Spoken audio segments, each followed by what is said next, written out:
This is the Almost Timely newsletter for the week of July 30th, 2023. Content authenticity statement. 25% of this newsletter was generated by me, the human. I was too tired to sit down and write out the opening of this week's newsletter. I just got home from the MAICON conference. So instead, I've done the recording first. I've had Whisper, the OpenAI software, transcribe it, then had Claude 2 clean up the errors in the transcript. Now, this is still 100% my words and my thoughts, but the final output text was manipulated by AI, and that is an important point for one of the key points from this week's event. So let's talk about all that happened at MAICON, all the takeaways, all the fun stuff that made it a really just an incredible conference. One of the people that was new to me was Professor Ethan Mollick from the Wharton Business School, who talked a ton about what's happening in AI. His talk was fascinating. He was the day one closing keynote. He was talking about how AI was disrupting everything. And one thing he mentioned was that he didn't really understand, and I think this is a valid statement, he didn't really understand that the strategy that the big tech companies were taking with regards to how they were rolling out AI models. It doesn't seem to make any commercial sense, and in a lot of ways it doesn't. But then he said something very interesting. He said, it seems that they are all in a race of almost religious zeal to be the first company to create an artificial general superintelligence, or in his words, they want, name the tech company of your choice, they want to be the first company to invent God. This brings to mind the quote from Jurassic Park, from Jeff Goldblum's character. Here scientists were so preoccupied with whether they could that they never stopped to think about whether they should. I think that falls squarely in that category. The other thing he was saying was he views the way that models are being released to the public as very irresponsible, handing out just these incredibly powerful models for free that there doesn't seem to be a whole lot of strategy to it in terms of like how is this useful to people? Is anyone thinking about the dangers of it? He especially pointed towards Meta's model, LLaMA 2, and said, this seems strange. And I had 4 thoughts on that topic, 4 reasons why Meta might have done such a thing. The first reason is releasing a model as open source. It really hobbles regulation. When there are just a few companies, Microsoft, Google, OpenAI, Anthropic, when there's just a few companies publishing these big models, it's pretty easy to regulate them. It's pretty easy to say, like, your AI service should be able to do this and not that. That can be problematic, right? You don't want too much power or too much capability in just a few companies, because that can, of course, be regulated. It can be censored even. Meta giving away their model, they basically just threw the ingredients for any AI, any generative AI that's a large language model out into the world and said, here you go, everyone have fun. And everyone have fun also means that you can't really regulate that anymore, because now these pieces of software are running on gaming laptops. You can't regulate that. You can't control what people are going to do with that. And to some degree, that's not necessarily a bad thing, because, again, too much power concentrated in too few hands is not really optimal.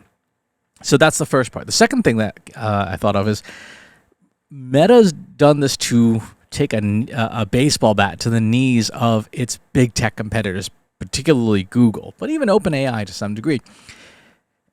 Anyone who has sufficient computing power, like a gaming laptop, can start building apps, building companies, building whatever they want, rebuilding these models, tuning them.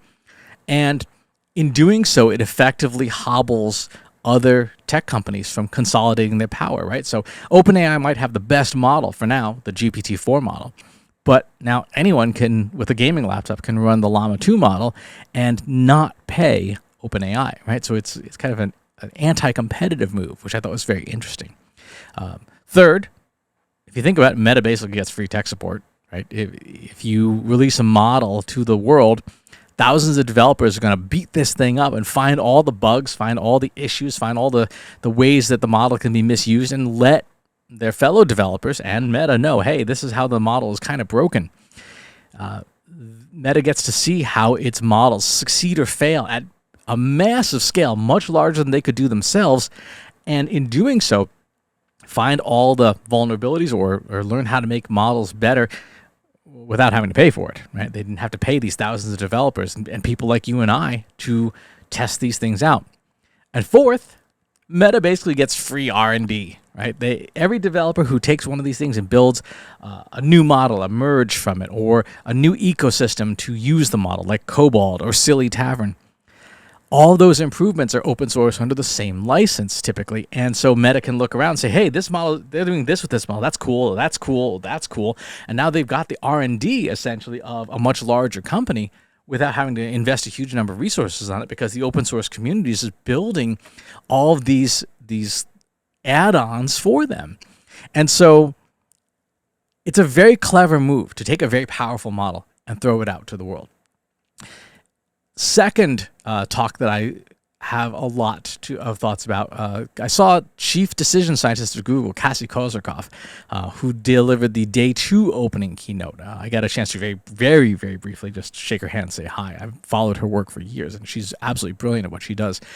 She said a couple things that stood out to me. Now, her talk was mostly about whose jobs AI will take, and she had the same general line that everyone in the industry has had for years, which is AI takes tasks, not jobs.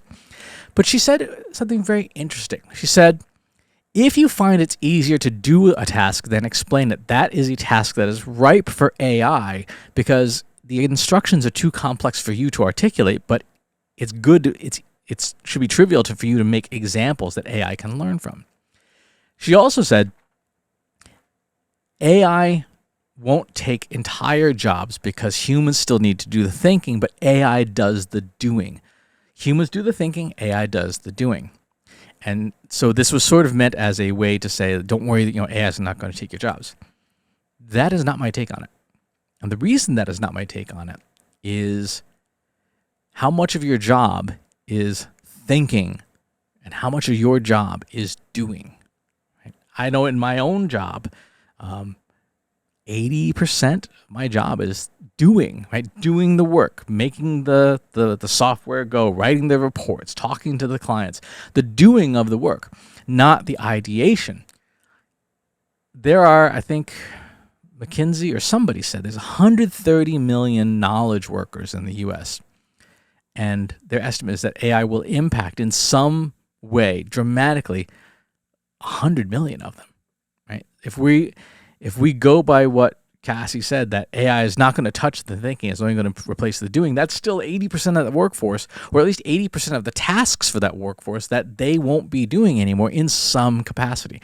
Now, they might be supervising the AI, they might be pushing the go button to make it go, but they're not necessarily going to be doing the doing part, and that is a problem, right? That is a problem because when you have machines that are doing most of the doing work, people aren't doing that work. And that to me can be, I think, very challenging. The third talk, Jim Stern gave a great talk on prompt generation 101. The one analogy I liked in there is there are these technical parameters that you can set when you're using language models, like temperature, top P, top K, etc. And I liked his analogy. He said, the temperature setting, which is how creative a prompt will be, really should just be called the number of drinks setting, right? And you scale from 0 to a lot, and the more drinks you give it, the more creative it gets. I thought that was a really clever way of explaining that. So I will probably be using that analogy in the future. And then the fourth person that I talked to and listened to was Olivia Gambelin, who is an AI ethicist. She had one quote that was hilariously funny, which was compliance, and you're compliant with regulation, basically means you're just one step above illegal, right? It's the very bare minimum you can do.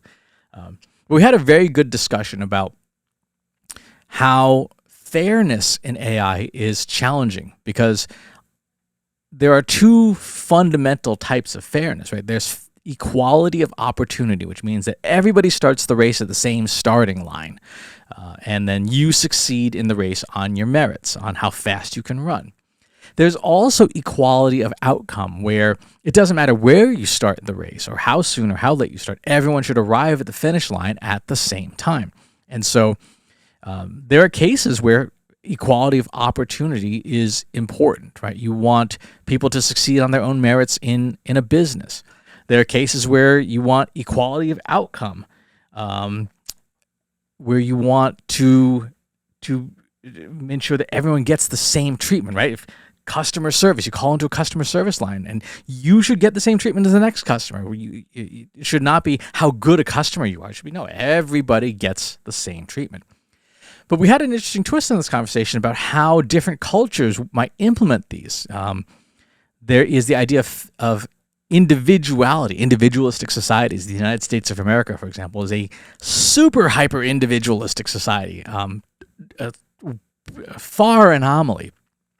And then there are collectivist societies, societies where people put the good of the whole above the good of the individual. You see this very prominently in Far East Asian societies like Japan and Korea and China. And we were wondering, and this is something that's sort of an open question, is do collectivist societies focus on equality of outcome more than equality of opportunity? And I think the answer there to some degree is yes. When you look at even Scandinavian countries, the countries that have much higher taxes but provide much more social goods, again, equality of opportunity, having fewer people sleeping, homeless in the streets, is a higher priority than equality of opportunity, right? The equality of outcome is no more homeless in the streets. The equality of opportunity would mean, yeah, we're okay with homelessness because we want everyone to succeed on their merits.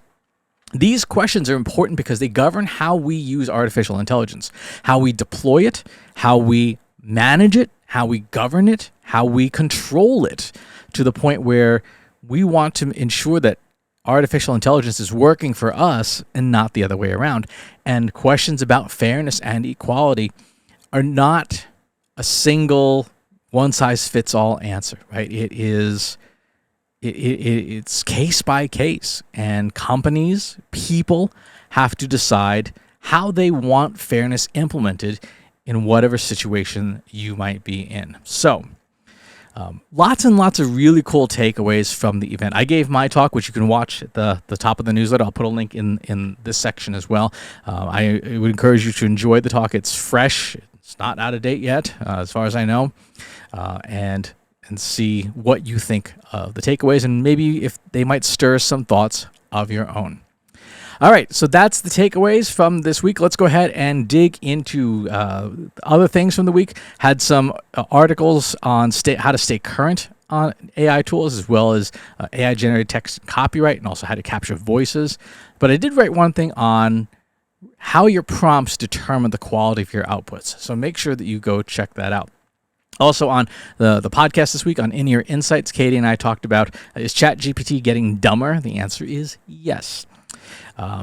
Let's take a look at jobs. New jobs this week. We have applied AI ML lead at JP Morgan Chase, Bamboo HR, Comure, data science lead at JP Morgan, development manager at DDX, expertise and innovation analytics manager at 55, lead digital business intelligence analyst at Grainger, marketing analytics senior associate at JP Morgan Chase, research analyst at Fidelity, senior intermediate machine learning engineer even up, senior search manager at Yelp, and technical lead at DDX. So lots and lots of positions being hired for.